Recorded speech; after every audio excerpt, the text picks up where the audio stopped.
Hello friends, இன்னைக்கு நம்ம என்ன வீடியோ பார்க்க போறோம்னா martial master episode 33. Episode starting சீன்லேயே நம்ம ஹீரோ அந்த டெஸ்ட்டில் இருக்கிறத தான் காட்டுறாங்க. அப்போ நம்ம ஹீரோ அந்த பவுல பாதி தான் இழுக்கிறான்.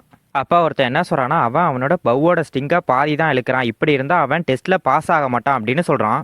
அதுக்கு இன்னொருத்தர் என்ன சொல்கிறான்னா, இப்போ தான் அவனோட பிளட் லைனை அவைக்கன் பண்ணியிருக்கான், அவனோட பிளட் லைனோட ஸ்ட்ரென்த்தை அவனால் யூஸ் பண்ண முடியாமல் இருக்கலாம் அப்படின்னு சொல்கிறான். அப்போ வேஜன் என்ன சொல்கிறான்னா, குஞ்சனோட ஸ்ட்ரென்த் இதை விட அதிகம் அப்படின்னு சொல்கிறான். அப்போ நம்ம ஹீரோ அந்த டார்கெட்டை அட்டாக் பண்ணுறான். அவனோட ஏரோ ஸ்ட்ரைட்டாக போய் அந்த டார்கெட்டை அட்டாக் பண்ணிடுது. அதை பார்த்த ஒருத்தர் என்ன சொல்கிறான்னா, குஞ்சனுக்கு லக் இருக்குது, அவனோட ஏரோ லைட்டாக தான் பட்டு இருக்கு, ஆல்மோஸ்ட் அவன் ஃபெயில் ஆயிருப்பான் அப்படின்னு சொல்கிறான். அதுக்கு இன்னொருத்தர் என்ன சொல்கிறான்னா, அவன் இந்த டெஸ்ட்டில் பாஸ் ஆகிட்டான் அப்படின்னு சொல்கிறான். அதை பார்த்து லார்டு லியாங்கு என்ன சொல்கிறான்னா, அவனோட கண்ட்ரோல் எபிலிட்டி இந்த சைல்டு ஒன்றும் ஆர்டினரி பர்சன் கிடையாது அப்படின்னு சொல்கிறாரு. அதை பிரின்சிபல் பார்த்துட்டு என்ன சொல்கிறாருன்னா, நீங்கள் அதை பார்த்தீங்களா, அந்த ஏரோவோட வெயிட்டு 10 பவுண்ட்ஸ், குறைஞ்சபட்சம் நீங்கள் பவ்வோட ஸ்ட்ரிங்கை ஃபுல்லாக இழுக்கணும், அதுக்கப்புறம் நீங்கள் உங்களோட பிளட் லைனோட பவரை யூஸ் பண்ணி அரே ஃபார்மேஷனை பிரேக் பண்ணணும். ஆனால் குஞ்சானோட ஃபயரிங் ஸ்ட்ரென்த் அவன் ட்ரூ கியூயை யூஸ் பண்ணால் டபுள் மடங்கு ஸ்ட்ரென்த்தோட டார்கெட்டை பிரேக் பண்ணிடும் அப்படின்னு சொல்கிறாரு. அப்போ இன்னொரு ஸ்டூடெண்ட்டும் டார்கெட்டை கரெக்டாக அட்டாக் பண்ணிடுறான். அதுக்கப்புறம் என்ன சொல்கிறாருன்னா, அவனோட ஏஜுக்கும் அவனோட கல்டிவேஷனுக்கும் அவனால் இப்படியெல்லாம் செய்யவே முடியாது அப்படின்னு சொல்கிறாரு. அப்போ லார்டு லியாங்கு என்ன சொல்கிறாருன்னா, அவனோட கண்ட்ரோல் எபிலிட்டிக்கும் ட்ரூ கியூக்கும் அவன் பர்ஃபெக்ட் லெவலை ரீச் பண்ணியிருக்கணும், ஆனால் எர்த் லெவல் மார்ஷியல் ஆர்டிஸ்டால் கூட இதை செய்ய முடியாது அப்படின்னு சொல்கிறாரு. அப்போ பிரின்சிபல் என்ன சொல்கிறாருன்னா, நீங்கள் அவனை சரியாக சூஸ் பண்ணணும் அப்படின்னு சொல்கிறாரு. அதுக்கு அவர் என்ன சொல்கிறாருன்னா, நான் இன்னும் அதை முடிவு பண்ணலை, இங்கே நடக்கிறத நான் தொடர்ந்து பார்க்க போகிறேன் அப்படின்னு சொல்கிறாரு. அப்போ லார்டு காங் என்ன சொல்கிறாருன்னா, கிராண்ட் மாஸ்டர் லியாங் குஞ்சான் உண்மையிலேயே லக்கியானவன் அப்படின்னு சொல்கிறாரு. அதுக்கு கிராண்ட் மாஸ்டர் லியாங் லக்கா அப்படின்னு யோசிக்கிறாரு.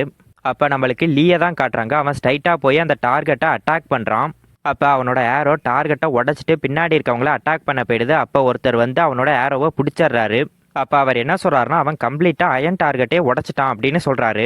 அப்போ அங்கே இருந்த ஒருத்தர் என்ன சொல்கிறாருன்னா, அது ரொம்ப ஸ்ட்ராங்காக இருக்குது, லீ எர்த் லெவலை பிரேக் பண்ணிட்டான்னு வந்த ரூமர் உண்மைதான் போருக்கு அப்படின்னு சொல்கிறான். அதுக்கு இன்னொருத்தர் என்ன சொல்கிறாருன்னா, அது உண்மைதான் அப்படின்னு சொல்கிறாரு. அப்போ லீ அந்த பவ்வை அங்கேயே வச்சுட்டு அங்கேருந்து கிளம்புறான். அப்போ நம்ம ஹீரோ அவனை பார்த்துக்கிட்டு இருக்கான். அப்போ லீ குன்ஃபேனை கிராஸ் பண்ணி போகிறான். குன்ஃபேனும் அவனை பார்த்து முறைக்கிறான். அப்போ லார்டு லியாங்கு என்ன சொல்கிறாருன்னா, இந்த லீ 17 வயசுலேயே எர்த் லெவலை ரீச் பண்ணிட்டான், அவனோட டேலண்ட் ரொம்ப அதிகமாக இருக்குது அப்படின்னு சொல்கிறாரு. அதுக்கப்புறம் நம்மளுக்கு அந்த டெஸ்ட்டில் லிங்ஷான் கலந்துக்கிறது தான் காட்டுறாங்க. அவங்களும் கரெக்டாக டார்கெட்டை அடிச்சிடுறாங்க. அதை லார்டு லியாங்குவை பார்த்துட்டு என்ன சொல்கிறாருன்னா, இன்னொரு எர்த் லெவல், அதுவும் 16 வயசுலேயேவா அப்படின்னு சொல்லிட்டு சிரிக்கிறாரு. அப்போ பிரின்சிபல் என்ன சொல்கிறாருன்னா, அவங்க லார்டு காங்கோட பொண்ணு, அவங்களோட டேலண்ட் ரொம்ப அதிகம், அவள் 3rd லெவல் பிளட் லைனை அவைக்கன் பண்ணியிருக்கா அப்படின்னு சொல்கிறாரு. அப்போ லார்டு லியாங்கு என்ன சொல்கிறாருன்னா, இங்கே நிறையா டேலண்டான பீப்புள் இருக்காங்க, மேஜஸ்டி கொடுத்த ஒர்க்கை நான் எப்படி முடிக்க போகிறேன் அப்படின்னு யோசிக்கிறாரு.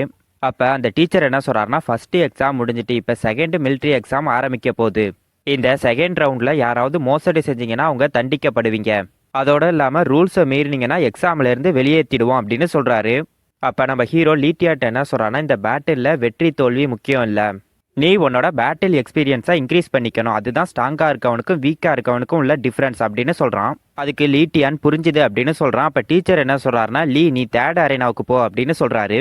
அப்போ ஒருத்தர் என்ன சொல்கிறான்னா, லீ இங்கே வந்தானா நம்மளுக்கு சான்ஸ் இருக்காது அப்படின்னு சொல்கிறான். அதுக்கு இன்னொருத்தர் என்ன சொல்கிறான்னா, இனி எனக்கு நம்பிக்கையே இல்லை அப்படின்னு சொல்கிறான். அப்போ லீ அந்த இடத்துக்கு வந்துடுறான். அவனை பார்த்து அங்கே இருக்கவங்கெல்லாம் பயந்து போய் நிற்கிறாங்க. அப்போ டீச்சர் என்ன சொல்கிறாருன்னா, லீட்டியா நீ அரேனா நம்பர் 4க்கு போ அப்படின்னு சொல்கிறாரு. அப்போ குன்ஃபன் என்ன சொல்கிறான்னா, நீ என் கூட ஃபைட் பண்ணும் போது உன்னால் அமைதியாக இருக்க முடியுதான்னு பார்ப்போம் அப்படின்னு சொல்கிறான். அப்போ டீச்சர் என்ன சொல்கிறாருன்னா, குன்ஃபன் நீயும் அரேனா நம்பர் 4க்கு போ அப்படின்னு சொல்கிறாரு. அப்போ குன்ஃபன் அவன் கூட இருக்கவங்க கிட்ட என்ன சொல்கிறான்னா, உங்களுக்கு வாய்ப்பு கிடைச்சதுன்னா அவனை பீட் பண்ணிடுங்க அப்படின்னு சொல்கிறான். அதுக்கு அவனும் சரின்னு சொல்கிறாங்க. அப்போ நம்ம ஹீரோவை காட்டுறாங்க. அதுக்கப்புறம் அந்த டீச்சர் என்ன சொல்கிறாருன்னா, குரூப் பிரிக்கிறது கம்ப்ளீட் ஆகிட்டு அப்படின்னு சொல்கிறாரு. அப்போ அங்கே இருக்கவங்க எல்லாருமே ஃபைட் பண்ண ஆரம்பிக்கிறாங்க. அப்போ நம்மளுக்கு ஒருத்தனை காட்டுறாங்க. அவனோட கையை யூஸ் பண்ணி மட்டுமே ஃபைட் பண்ணுறான். இதை பிரின்சிபலும் லார்டு லியாங்குவும் பார்த்துக்கிட்டு இருக்காங்க. அதோட இந்த எபிசோடு முடியுது.